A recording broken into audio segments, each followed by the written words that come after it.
کبھی سوچا ہے کہ وہ کون سا مسلمان تھا جس کے بغیر آج الگوریدم نہ ہوتے؟ یا یہ کہ دنیا میں سب سے زیادہ حلال کھانا کون سا ملک ایکسپورٹ کرتا ہے؟ آج ہم 5 ایسی حیران کن اور کم سنی ہوئی کہانیاں اور حقائق جاننے والے ہیں جو شاید ہمارے کئی پرانے خیالات کو بدل کر رکھ دیں۔ تو اس سفر میں ہم سب سے پہلے ملیں گے ریاضی کے ایک بھلائے گئے ہیرو سے، پھر ایک ایسی نفسیاتی سچائی کو سمجھیں گے جس کا سامنا بڑے بڑے پیغمبروں نے کیا۔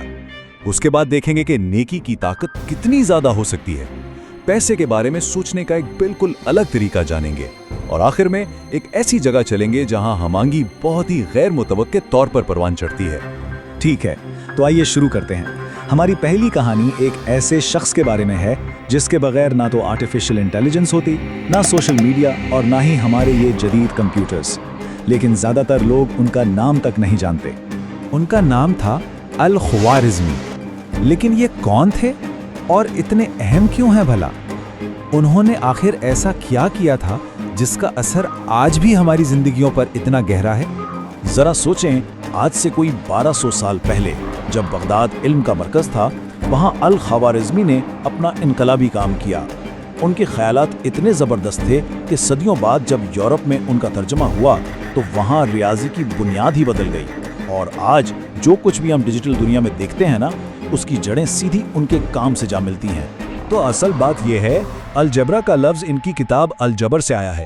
الگوریدم کا لفظ سیدھا ان کے نام الخوارزمی کی ہی ایک بدلی ہوئی شکل ہے۔ ارے انہوں نے ہی تو یورپ کو انڈین ہندسوں اور صفر کے انقلابی تصور سے ملوایا، اور صرف یہی نہیں، انہوں نے اس زمانے میں دنیا کے سب سے درست نقشوں میں سے ایک بھی بنایا تھا۔ واقعی ایک غیر معمولی ذہانت کے مالک تھے۔ ایک وقت تھا جب بغداد سے لے کر قاہرہ تک مسلم دنیا علم اور ایجادات کا گڑھ تھا۔ یہ ایک شاندار وراثت ہے، لیکن آج کے دور میں ایک واضح فرق نظر آتا ہے۔ مثال کے طور پر پچھلے 10 سالوں میں مسلم سائنسدانوں کو ملنے والے نوبل انعامات کی تعداد نہ ہونے کے برابر ہے۔ یہ بات ہمیں سوچنے پر مجبور کرتی ہے کہ الخوارزمی جیسے عظیم ذہنوں کے ورثے سے آج کیا سیکھا جا سکتا ہے۔ اور جب تاریخ کے عظیم ذہنوں کی بات ہو رہی ہے تو ایک اور دلچسپ پیٹرن سامنے آتا ہے، وہ یہ کہ عظیم خیالات کو ہمیشہ فوراً قبول نہیں کیا جاتا، خاص طور پر اپنے ہی گھر میں۔ اور یہ ایک ایسا تجربہ ہے جو ہر ثقافت اور ہر زمانے میں نظر آتا ہے۔ یہاں ایک بہت ہی طاقتور پیٹرن دیکھیں۔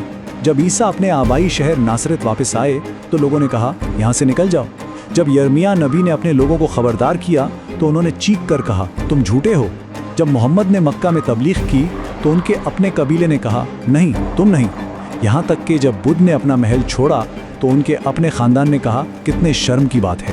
دیکھیں، یہ صرف نبیوں کے ساتھ نہیں ہوتا، یہ ہم سب کے ساتھ ہوتا ہے۔ ہمارا آبائی شہر ہمیں اس بچے کے طور پر یاد رکھتا ہے جو ہم تھے، نہ کہ اس لیڈر کے طور پر جو ہم بن چکے ہیں۔ یہی وجہ ہے کہ اجنبی لوگ اکثر ہماری صلاحیت کو پہلے پہچان لیتے ہیں۔ جب کسی کے اپنے لوگ اس کے خواب پر یقین نہ کریں تو کبھی کبھی اسے اجنبیوں کی تلاش میں نکلنا ہی پڑتا ہے۔ ہماری تیسری کہانی انصاف، نجات اور ہمدردی کی حیران کن طاقت کے بارے میں ہے۔ یہ ایک ایسی کہانی ہے جو بتاتی ہے کہ کیسے ایک بہت ہی چھوٹا سا عمل بھی بہت بڑا اثر ڈال سکتا ہے۔ ذرا تصور کریں، ایک مسلمان شخص مر جاتا ہے اور خدا کے سامنے کھڑا ہے۔ اس کی قسمت کا فیصلہ ہونا ہے، جنت یا جہنم۔ اس کے سامنے 2 راستے ہیں۔ ایک طرف جنت ہے جہاں باغات ہیں، دودھ اور شہد کی نہریں ہیں اور موتیوں کے محلات ہیں، اور دوسری طرف ہے جہنم، نہ ختم ہونے والی آگ، ابلتا ہوا پانی اور تکلیف ہی تکلیف۔ وہ شخص گھبرایا ہوا ہے، وہ مانتا ہے کہ اس نے نمازیں نہیں پڑھیں اور وہ گناہ گار ہے۔ وہ آہستہ آہستہ جہنم کی طرف گرنے لگتا ہے کہ اچانک اسے کچھ یاد آتا ہے، ارے رکو، میں نے ایک بار ایک پیاسے کتے کو پانی پلایا تھا۔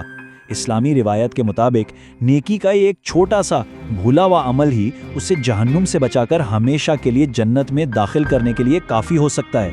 یہ سبق صرف مسلمانوں کے لیے نہیں بلکہ سب کے لیے ہے۔ نیکی کا ایک چھوٹا سا عمل بھی بہت بڑی تبدیلی لا سکتا ہے۔ اچھا، نیکی اور اصولوں کی یہ بات صرف روحانی زندگی تک ہی محدود نہیں ہے۔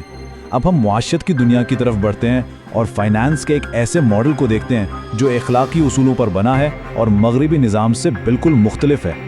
اسلامی فائنانس ایک ایسا سسٹم ہے جہاں سود یعنی انٹرسٹ کی اجازت نہیں ہے۔